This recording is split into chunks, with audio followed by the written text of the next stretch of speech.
Welcome back everybody, and you're watching BitcoinerTalk.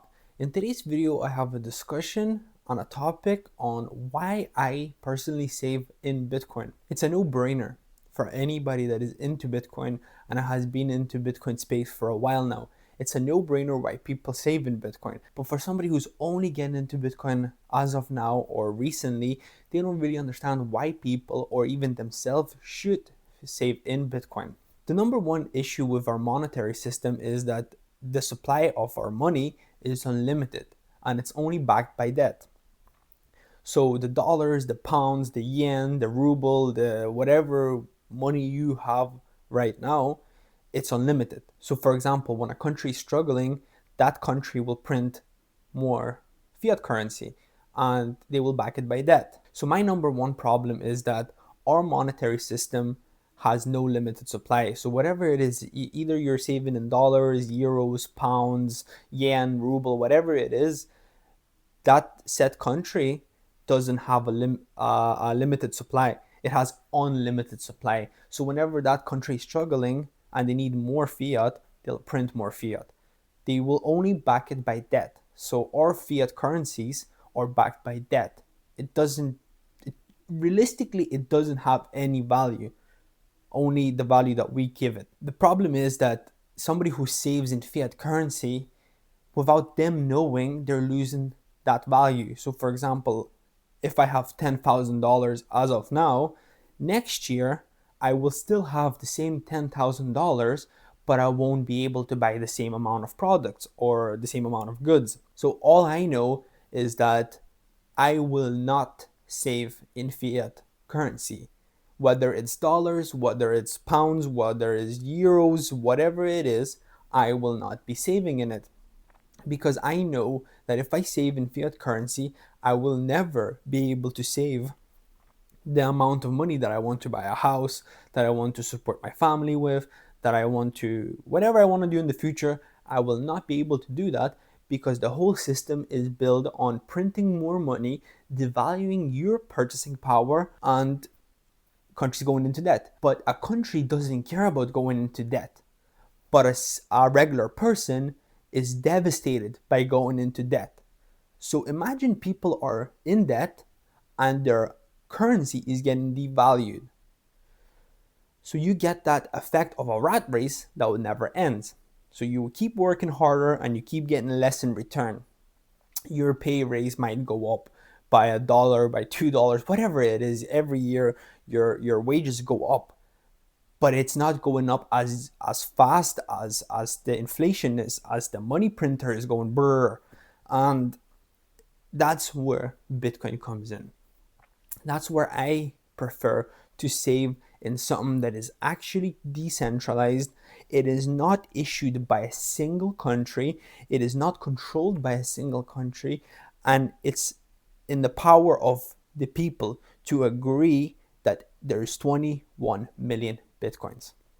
And that is the limited supply. There is no unlimited supply in Bitcoin. There is limited. It's scarce. There's only 21 million Bitcoins that will ever exist in our world. And I'm not talking about paper Bitcoin. That's not the topic of the video. Yeah, maybe Coinbase has fake Bitcoin that they don't actually own, but on paper it says they own more than they do. This is not the topic. This is topic about true Bitcoin, this true scarcity, and why I prefer to save in something that is really scarce and truly scarce. So how I see this is that I prefer to buy and save something that truly has scarcity, as I mentioned. So when I mentioned that everybody agrees that Bitcoin has 21 million Bitcoins in existence that will ever exist, what I meant by that is that the Bitcoin code says that there will ever be 21 million Bitcoins.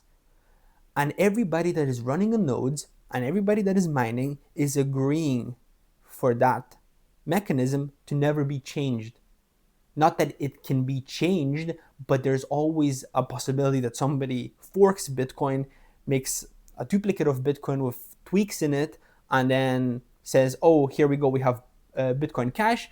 Now it has, a bigger supply or whatever. Not that Bitcoin Cash does, but as an example, somebody forks Bitcoin, makes a supply bigger, and there you go. But that's not the true Bitcoin, because the people who are running the nodes, the people who are mining, are not agreeing to inflate the supply. Nobody is going to agree to sign off to make more Bitcoin past 21 million.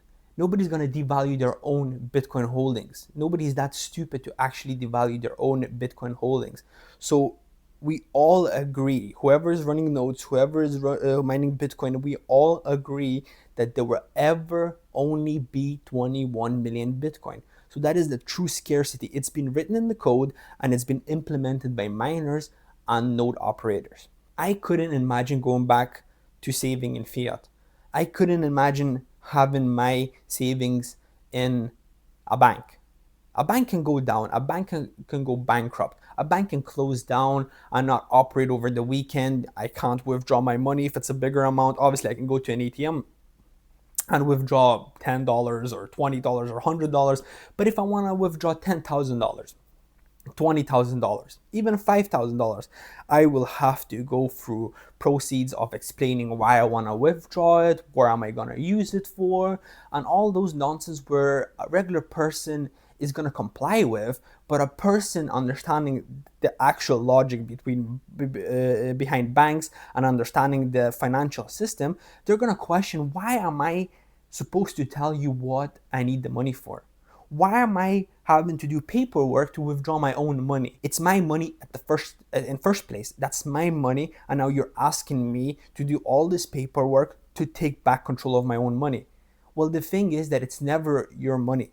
The fiat currencies are not your money. It's the government's money. You just get it to hold it. You just get it to spend it, but it's not your money. So if you try to save in fiat, you're doomed. That will never get you anywhere in life. And obviously, it is good to have a little small rainy day fund in fiat currencies. For example, even a small fund where, let's say, you keep a couple of thousand in a savings account, just for situations where there's a market crash or there's a dip in the markets when you want to buy something cheaper. It's smart to have some fiat on the sidelines, but to have most of your fiat sitting in a bank, that's just not the way to go. And obviously, some people have different views on it. Some people say that, oh, Bitcoin is, somebody who has never looked into Bitcoin will see this video and be like, oh, this person doesn't know what he's talking about. But that's fine.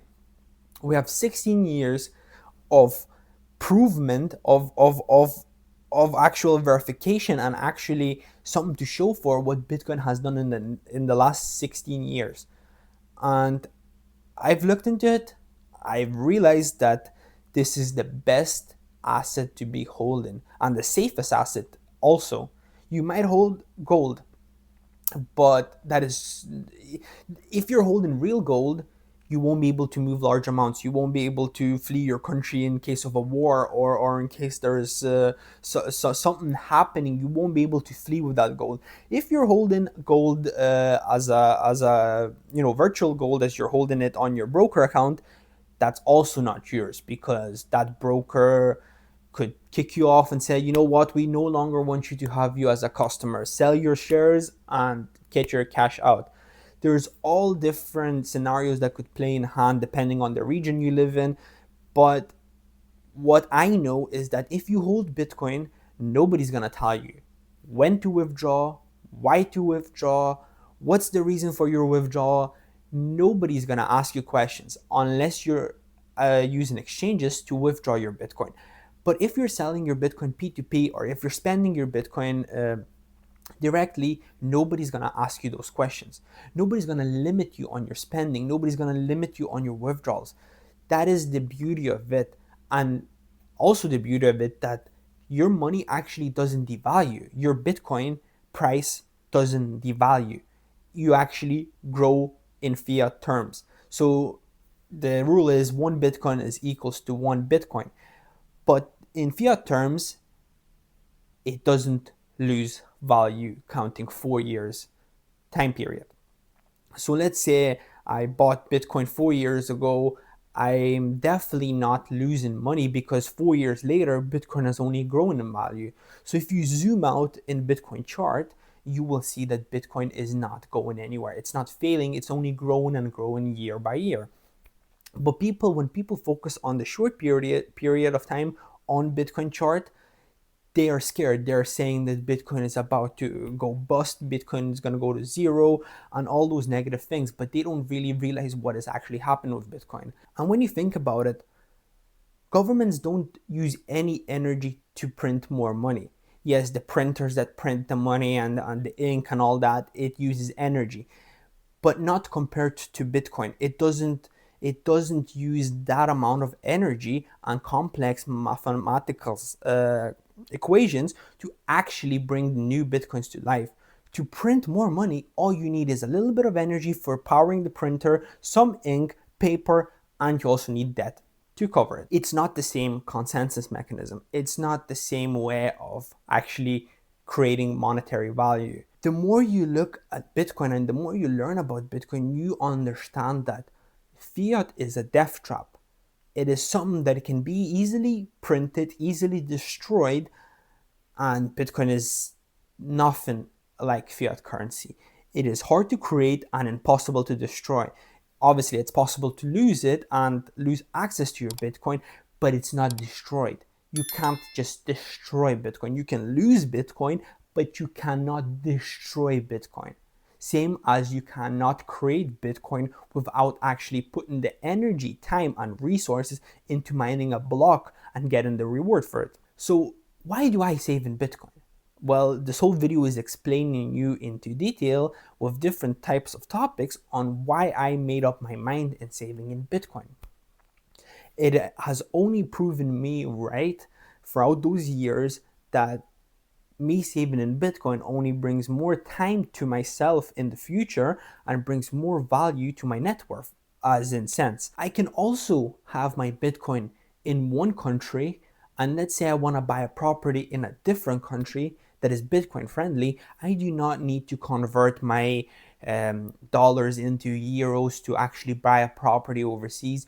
All I can do is take my Bitcoin, not even convert anything, and buy that property directly with Bitcoin.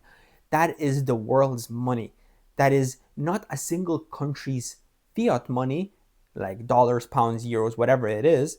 It is the world's money. So the more we actually live, the more the future comes along, we actually realize that a lot of countries do want to accept Bitcoin. They want to hold Bitcoin. They want to own Bitcoin. So if I ever want to buy a property, I can do it directly with Bitcoin. Even as of now, there is countries and there is platforms and there's places where accept Bitcoin for payments, as for buying groceries, as buying property, buying vehicles, buying whatever it is. There is at least a single place in the world that accepts for whatever you're looking to buy. You just need to find the right supplier. So when you save in Bitcoin, you're taking the control back into your own hands. You're not leaving the control to the banks or to the government. You're actually taking control into your own hands. You don't have to go all in straight away if you're just a beginner, if you're just starting, if you're just finding out what Bitcoin is, or even if you've been in Bitcoin for a few years. You don't have to go all in straight away. No, you don't. Learn about Bitcoin, research about Bitcoin, put your time and energy on learning Bitcoin and the questions that you have, and then you'll start to realize that it will only benefit you in life. You will take a full control of your finances and you will not have to depend on a singular bank or a singular government. So let's say you've been working your whole life and you've been saving for your pension, and you've been living paycheck to paycheck, but your safety net is your pension. Well, the problem is that your pension might be growing in fiat terms, so more numbers get added to your balance, but the problem is that every year you're only gonna be able to buy less and less and less items or products or whatever it is with that fiat. And that is the problem. A lot of people do not take control into their own hands. They depend on the government. They depend on the bank. They depend on the firm that is holding their pension fund. Nobody's going to change my mind that pension funds are scams. They're playing with your money on low risk investments. So they make money. You don't make money.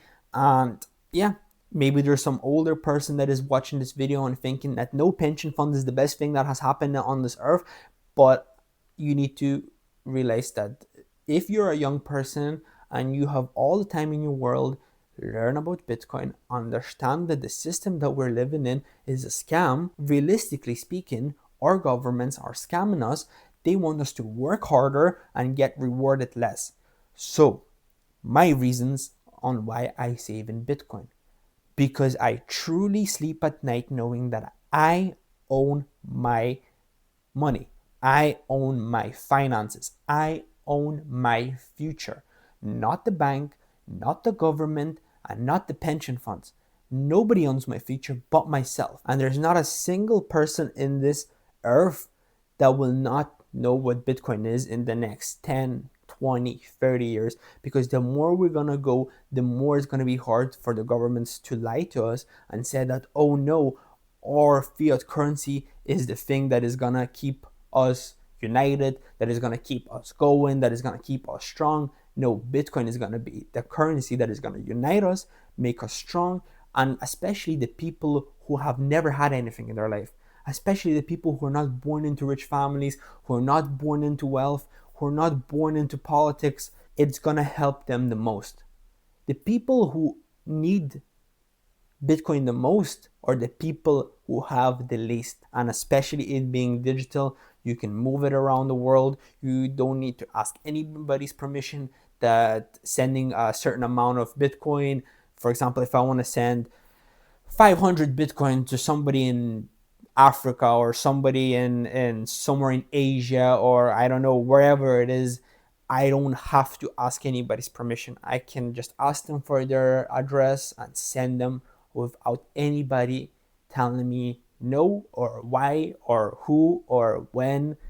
I don't have to. That's why I save in Bitcoin. So just to end off this video, just remember, would you prefer to hold your energy and time in a fiat system where the money gets devalued every single week, where more of the money is being printed and added to the supply? There's different sides of Bitcoin where it makes it more valuable, but just let that sink in. Would you prefer to hold something that has true value or something that is only valuable because our governments tell us that it's valuable, but it's just a piece of paper? Or even nowadays, it's just numbers on your bank. So to end off this video, ask yourself the question and answer it, and see what is more beneficial for you and what would you prefer to do yourself. Hold it in fiat or hold it into an actually decentralized asset that no one has control over it, but at the same time everybody has control over it, but not in the sense that you might think. So this was Bitcoiner Talk. I hope this was at least a little bit interesting, a little bit educational, and I'll see you in the next video.